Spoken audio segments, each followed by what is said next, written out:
Assalamualaikum warahmatullahi wabarakatuh. Kami dari kelompok studi pelayanan bisnis akan mempresentasikan materi mengenai analisa studi pelayanan bisnis PT Indofood Sukses Makmur. Sebelum itu, perkenalkan, saya Khairul Safi'i. Perkenalkan, saya Fareja Ramatanjung. Perkenalkan, nama saya Renica Anissa Wilasti. Berikut profil perusahaan. Analisis aspek pasar. Yang pertama, pasar mie instan di Indonesia dapat dikelompokkan berdasarkan kisaran harga jual produk. Kedua, segmen bawah dengan harga kurang dari 2.000 per bungkus mencakup sekitar 15% dari seluruh pasar mie instan. Yang ketiga, segmen menengah dengan harga antara 2.000 hingga 3.000 per bungkus mencakup sekitar 70% dari produk Indofood. Yang keempat, segmen atas dengan harga di atas 3.000 per bungkus memiliki pangsa pasar sekitar 99% yang dikuasai oleh Indofood. Yang kelima, Indofood menguasai pasar mie instan dengan merek-merek seperti Indomie, Supermie, Sarimi, Indomie, Special Quality, dan Supermie Super. Yang keenam, dominasi Indofood dalam bisnis mie instan didukung oleh kebijakan protektif pemerintah yang memasukkan mie instan dalam daftar negatif investasi atau DNI yang menghambat investasi baru di sektor ini. Analisis aspek pemasaran. Yang pertama, produk. Produk yang dihasilkan merupakan produk setengah jadi merek-merek Indofood yang sudah mapan dan dikenal seperti Indomie, Supermie, Sarimi, Popmie, dan mie telur cap 3 ayam.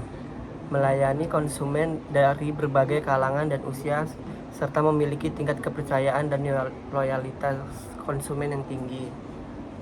Selanjutnya, distribusi. Dalam mendistribusikan produknya, PT Indofood Sukses Makmur memiliki anak perusahaan lain seperti PT Indofood CBP Sukses Makmur Tbk yang khususnya bergerak dalam bidang pengolahan mie instan. Pendistribusian juga dilakukan melalui ekspor luar negeri. Yang ketiga ada promosi. Indofood Sukses Makmur Tbk menggunakan tagline iklan yang menarik seperti contohnya Indomie Seleraku yang sangat mudah untuk diingat masyarakat terkait produk Indomie. PT Indofood juga melakukan promosi melalui iklan di televisi.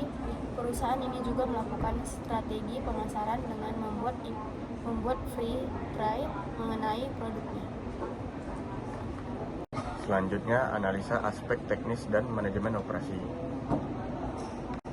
Aspek teknis, teknologi pembuatan hingga pengemasan makanan dan minuman di pabrik Indofood sebagian besar menggunakan teknologi tingkat tinggi.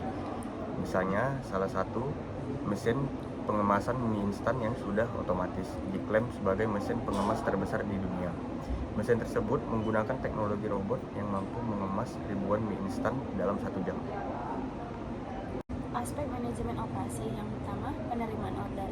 Pada saat konsumen tertarik dan terlihat akan melakukan transaksi, perusahaan melakukan penawaran dengan mengajukan produk apa yang diinginkan. Setelah harga dan barang yang dipesan sesuai, barulah proses selanjutnya yang dilakukan. 2. Proses produksi. Ketika mengetahui tingkat permintaan di pasaran, bagian produksi melakukan cross-check apakah produk yang dipesan sebelumnya masih tersedia di gudang atau tidak. Jika sudah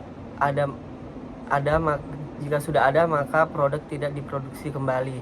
Namun jika produk tidak mencukupi maka akan diadakan produksi kembali.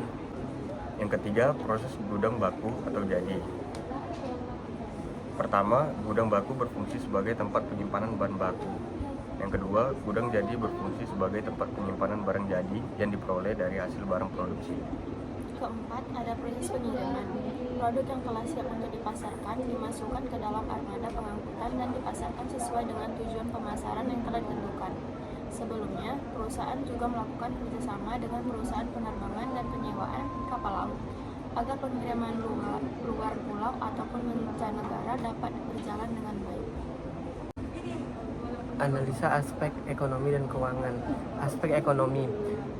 Indofood Sukses Makmur membukukan peningkatan laba bersih dari 2,54 triliun pada semester 1 2019 menjadi 2,84 triliun pada semester 1 2020. Sedangkan penjualan naik 2% dari 38,61 triliun menjadi 39,38 triliun. Tingginya peningkatan laba bersih sejalan dengan peningkatan margin keuntungan bersih dari 6,6% menjadi 7,2%. Selanjutnya aspek keuangan. Indofood sukses makmur memiliki kondisi keuangan yang dapat dikatakan cukup sehat. Hal ini dilihat dari beberapa aspek, yaitu rasio likuiditas dan rasio solvabilitas dan rasio rentabilitas. Rasio likuiditas dan rasio solvabilitas, kondisi kesehatan keuangan perusahaan baik dengan angka 162% dan 36,5%. Dan berdasarkan rasio rentabilitas menunjukkan bahwa kondisi kesehatan keuangan perusahaan kurang baik dengan angka 28,75%. Sekian dari presentasi kelompok kami. Lebih kurang kami mohon maaf. Wassalamualaikum warahmatullahi wabarakatuh.